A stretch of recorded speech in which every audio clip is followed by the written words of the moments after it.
But the Axis did not cooperate. In North Africa, the Luftwaffe ruthlessly harassed Allied ground and bomber operations, and there were howls for more planes and pilots of any color. In April of 1943, the 99th Flight Pursuit Squadron left for North Africa under the command of Lieutenant Colonel Benjamin Davis, Jr. The base commander was an avowed segregationist.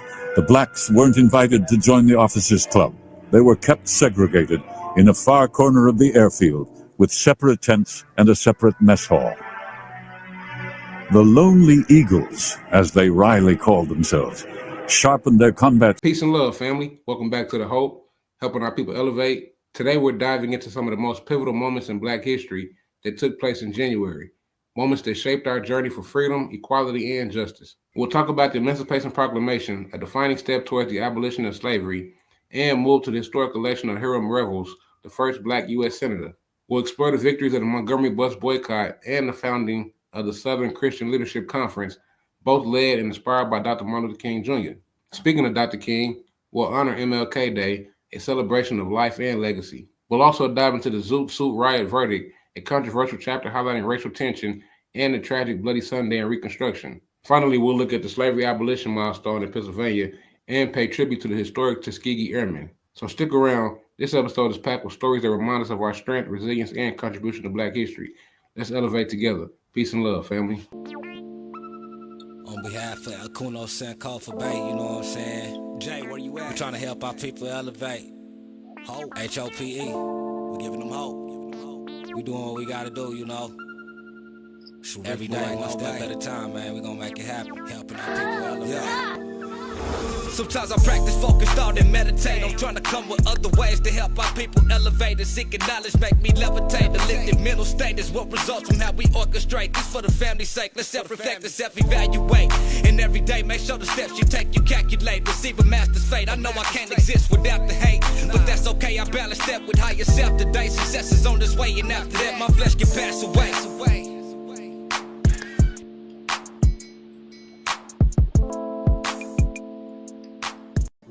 If slavery's not wrong, nothing is. I must have everyone on board. The military, public, the cabinet.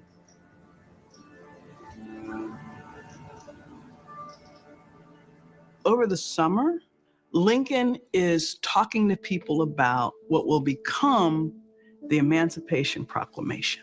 The Emancipation Proclamation, January 1st, 1863. President Abraham Lincoln's proclamation declared freedom for enslaved people in the Confederate States. January 1st, 1863, the Emancipation Proclamation. President Abraham Lincoln declared freedom for enslaved people in Confederate States, transforming the Civil War into a fight for abolition. This allowed African Americans to join the Union Army, bolstering forces with 180,000 Black soldiers. This gave the Union moral high grounds, discouraging foreign support for the Confederacy. This was also celebrated by African Americans with prayer, song, and watch night services. This was also a step forward to paving the way for the 13th Amendment in 1865. That on the first day of January, in the year of our Lord, 1863, all persons held as slaves within any state or designated part of a state shall be thenceforward, and forever free. One of the greatest achievements of Reconstruction was granting Black men the right to vote. In 1867 alone, over 80% of all the Black men in the former Confederate states registered to vote. 3 years later, Hiram Revels was elected the first Black man to serve in the United States Senate. Hiram Revels, January 20th, 1870. Revels was elected as the first African American to serve as the U.S. Senate. January 20th, 1870, Hiram Revels became the first Black U.S. Senator. Hiram Rose Revels, born free in 1827 in North Carolina, was a minister, educator, and civil rights chaplain. On January 20th, 1870, he was elected as the first African American to serve in the U.S. Senate, representing Mississippi during the Reconstruction. He advocated for racial equality, education, and reconciliation between North and South. His election marked a milestone for African Americans in U.S. politics, challenging stereotypes of that era. Revels' legacy symbolizes progress in the enduring fight for representation and justice. 3 years later, Hiram Revels was elected the first black man to serve in the United States Senate, and Joseph Rainey became the first black United States congressman. Their election paved the way for more than 2,000 black office holders who served at every level of government during Reconstruction. Across the South, suppression tactics like literacy tests and poll taxes are widely used to prevent black citizens from voting. In Selma, local activists have been fighting these illegal measures for decades. In 1965, the national movement joins their fight. The civil rights movement, like the Montgomery bus boycott, ended January 10, 1957. This marked a pivotal movement in the fight for desegregation. Southern Christian Leadership Conference, founded January 10, 1957. Led by Dr. Martin Luther King Jr., this organization played a major role in the civil rights movement. After 381 days of protest against racial segregation on public buses, the boycott ended in victory, leading to the desegregation of Montgomery's transit systems. It marked a turning point in the civil rights movement.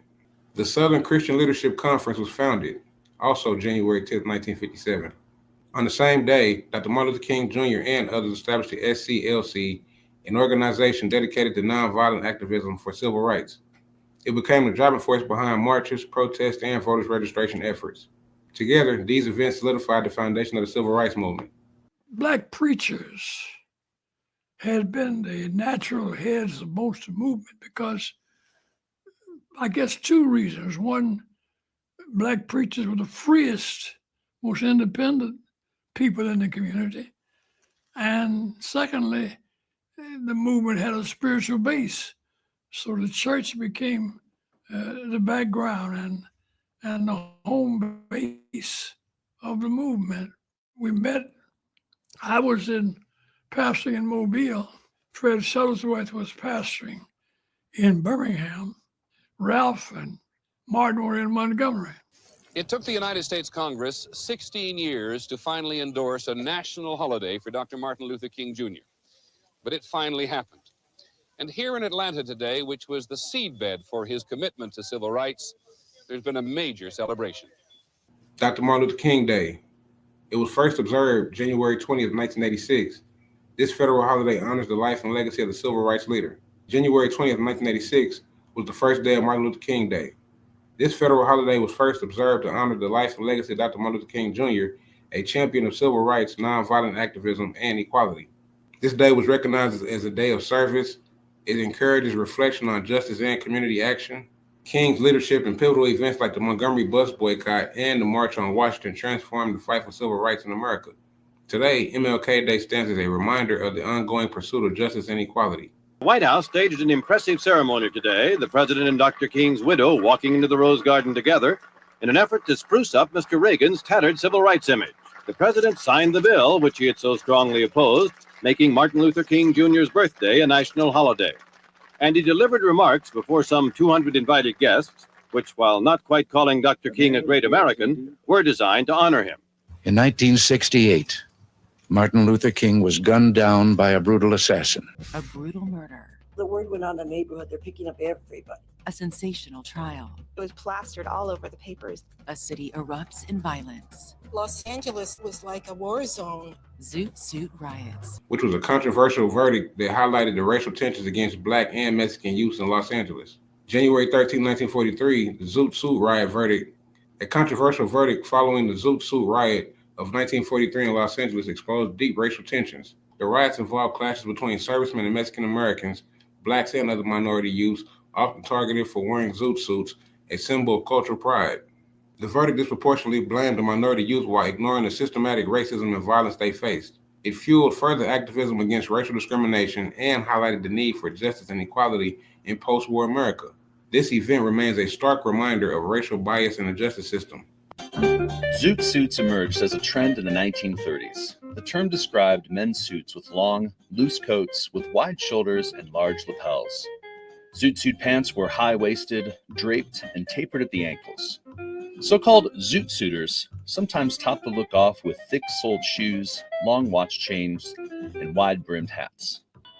It was a city where Black people had no rights. This was a vicious, violent system against people of African descent. You could die trying to register to vote. Bloody Sunday and Reconstruction, January 8, 1874, the Colfax Massacre, one of the bloodiest racial conflicts during Reconstruction, began this month.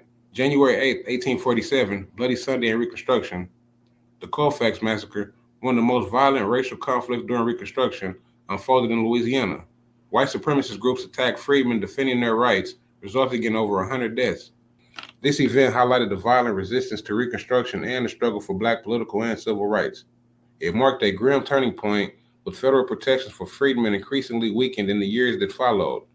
Bloody Sunday serves as a stark reminder of the violent backlash against racial progress during Reconstruction.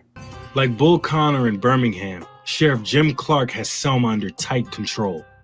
To prevent marches and mass protests, he issues a citywide injunction prohibiting the public assembly of groups larger than 3 people. Every time we march, there was a possibility that we would never see our mama again. At the Philadelphia docks, the sight of Black men and women in chains was not uncommon. The situation appalled some Quakers, compelling them to sign the Germantown Petition Against Slavery in 1688. Meanwhile, other Quaker families retained ownership of human property for a century, fearful that discarding slavery meant forsaking profit. The Slavery Abolition Milestone. Pennsylvania passed its Gradual Abolition Act in January 1780. Pennsylvania Gradual Abolition Act. The date it passed was January 1780. Its significance, it was the first law to initiate the abolition of slavery in the United States. Its impact, enslaved individuals were granted freedom gradually, while the institution of slavery began to diminish in Pennsylvania. Despite institutionalized challenges in federal circles, grassroots activism in Pennsylvania forged great change as the nation prepared to enter a new century. Even as the War for Independence had raged, the Commonwealth enacted a Gradual Abolition Act in 1780 that would free young enslaved people when they reached age 28, setting into motion the eventual end of human bondage in Pennsylvania. In December of 1940, the War Department followed suit and appropriated $1 million to build a suitable base to train Black airmen at the Tuskegee Institute in Alabama. They called the effort to train these men an experiment. The men bonded immediately, imbued with a sense of common purpose and racial pride. The Tuskegee Airmen of January 16, 1941. The first group of African-American aviators was initiated. January 16, 1941, the Tuskegee Airmen. The Tuskegee Airmen program officially began, marking the start of training for the first African-American military aviators in the U.S. history. This groundbreaking initiative at Tuskegee Army Airfield in Alabama challenged racial segregation in the armed forces and paved the way for greater integration. In April of 1943, the first full squadron of African-American fighter pilots, the 99th Fighter Squadron, received orders for deployment to the Mediterranean Theater of Operations. By June of 1944, the 99th had joined 3 other all-black fighter squadrons. Together, they comprised the 332nd Fighter Group, known to history as the Tuskegee Airmen. Also, if we didn't know, Martin Luther King's home was bombed January 30th, 1956.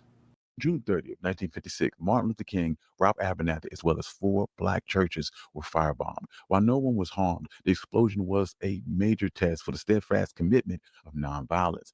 After the bombing of his house, news quickly spread of the incident, leading to a crowd of 300 Black Americans gathering out front of his house. In response, King gave a speech stating that if you have weapons, take them home. If you do not have weapons, please do not seek them. We cannot solve the problem through retaliatory violence. We must meet violence with nonviolence. During the Montgomery bus boycott, Dr. Martin Luther King's residence was targeted in a bombing. Fortunately, his family was unharmed. This act of violence underscored the dangers faced by civil rights leaders and galvanized the community's commitment to nonviolent protests. Can you imagine having your home bombed and you still wanted to be nonviolent? That was a strong man. Selma Voting Rights Campaign initiated January 2nd, 1965. Dr. King launched the Selma Voting Rights Campaign with a mass meeting at Brown Chapel AME Church, challenging an injunction against such gatherings. This campaign was pivotal in highlighting racial injustice in voters registration and led to significant civil rights advancements. Bloody Sunday is beamed across the nation and across the world as the forces in Alabama are trying to turn back the idea that Black people wanted to participate in the political process.